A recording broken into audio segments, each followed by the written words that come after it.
Our lives today bring us in touch with many different cultures, both East and West. Ever wonder where some of the things we use every day come from?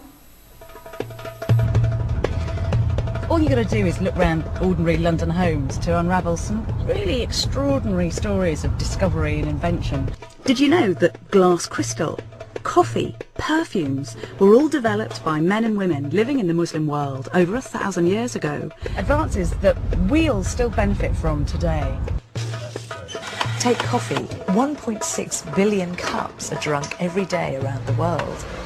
Do you know where coffee was discovered? Brazil, Peru? Abroad somewhere. Haven't got a clue. India? 1,200 years ago, an Arab goat herd called Khalid in Ethiopia noticed something. When his goats ate a certain berry, they became particularly lively, and so he tried some, and that is how the world's most popular stimulant was discovered. There is a man called Al-Kindi from Baghdad, a great man who was really a genius and had been prolific, encyclopedic, has dabbled in all sorts of sciences and so on. Has written this book about perfumes. It contains 107 recipes. Most of those are still used in France today. Because purity is important in the Muslim faith, over 1,000 years ago, men and women put their minds to the business of how to keep as clean as possible. Their scientists described how gums were strengthened and teeth bleached. They mentioned deodorants, suntan lotions, mouthwashes, hand creams, and even nasal sprays. Baghdad was the Paris or New York of its day, and not just when it came to cosmetics. Ziryab, who came all the way from Baghdad into Cordoba in Spain, carrying with him a very interesting lifestyle, and he became like the Armani. He became effectively a pop character with his hairstyle, the way he dresses. Ziryab brought musical instruments like the lute. One can't help to see the similarities. The do, re, mi, fa, sol, la, ti.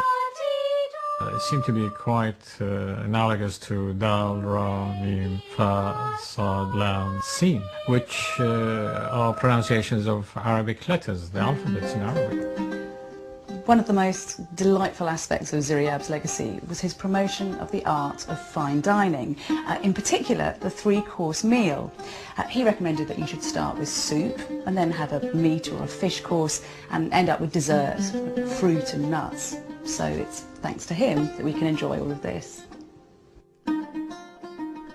It was another Muslim in 9th century Spain who refined the creation of glass crystal from sand and stone, and Islamic potters developed the art of stylish dining with a variety of ceramics and glazes.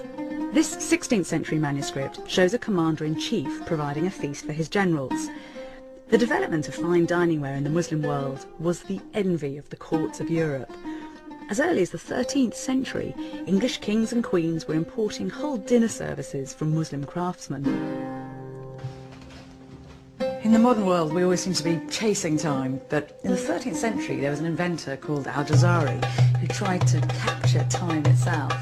He produced this outstanding book of 50 of his inventions, including a really elaborate, highly developed mechanical water clock. It's the pioneering work of men and women like him that still has an impact on our lives today. And all you've got to do is to look down to see that we really are walking in the footsteps of a rich, shared past. Jewel-like carpet designs were developed by craftsmen who built on earlier Bedouin traditions. Henry VIII of England was so impressed, he ordered 400 carpets from Muslim sources in the East.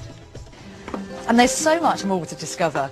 The English rose came to us from the Middle East. And if you know somebody who wears spectacles or uses a fountain pen, then those are bits of technology that were developed by an early Muslim civilization.